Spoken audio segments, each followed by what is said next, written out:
rise speak volume of the fact that there are two authorities. There is a conflict of authorities as far as the management of communal land is concerned in Garo Hills. Historically and constitutionally, there were only 4 Moses in Garo Hills district, but I was told that the number of Moses, this revenue land, has increased to 10. And now in Garo Hills, the situation is such that the deputy commissioner is issuing pata, whereas they themselves don't have a pata for their own structure, for their own buildings. So I feel that time has come for our state to come out with a very strong mechanism to ensure that community land must be protected at any cost. Coming to Giant Hills. Giant Hills, though they adopted this Assam Land Revenue Regulation 1886, but it has not been directly adopted as the primary land law in Giant Hills. But its principles were adopted through the United Khasi Giant Hills District Land Revenue Regulation 1953. The 1953 regulation adopted the 1886 regulation to suit the local context, meaning it is not a direct blanket application, but rather an adapted version controlled by the Giant Hills Autonomous District Council. In summary, sir, the 1886 regulation serves as the foundational framework, but its application in Giant Hills is managed through the local 1953 regulation frame by the District Council, not like in the case of Garo Hills Autonomous District Council. Sir, we also know that indigenous people, the Panar of Giant Hills too, have deep connection with land and the nature around them.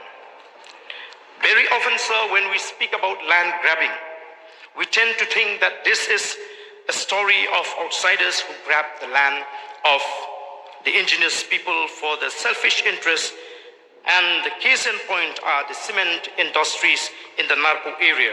Or it could be also, sir, be a case where a government, be it a central or state government, taking over the land of the local people for what they deem to be for the benefit and interest of the people, as happened in New Shillong area. But land grabbing, sir, in Meghalaya also happen in a subtle ways, and in some cases by manipulating the traditional land holding system, which enable clan which are supposed to be mere custodians of the land to claim ownership over the community land. So ownership of land changes hands from the poor and the marginalized section of the society to the elite of the society. It happens in cases where rich coal miners bought the land belonging to poor people, and in some cases when the community forest is sold for a song, sir. So commodification of land, which has for a long been considered as a resource by our ancestors, is happening in the mining areas, and land is becoming scarcer by day, sir.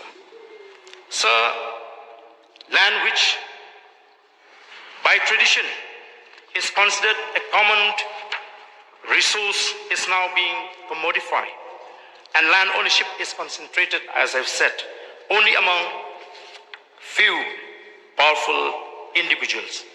The change has not made only many families in the villages landless, but it has also created a division in the community where landless section of society are dependent. So I feel we need and we must immediately, as a responsible government, conduct a statewide audit of all community and customary lands. digitize and scientifically map Rai, Hima, Ilaka, communal land to prevent illegal transfer. Thirdly, sir, establish a transparent land registry mechanism in order to coordinate and also to coordinate with the Autonomous District Council. So, mandate prior informed consent of affected communities before any acquisition, lease or change of land use. So, strengthen legal safeguard against misuse of customary authorities for private enrichment. We also need to place an annual report before this House on the status of tribal land protection. We must also bring transparency in land transaction involving customary institutions. So, we were elected to protect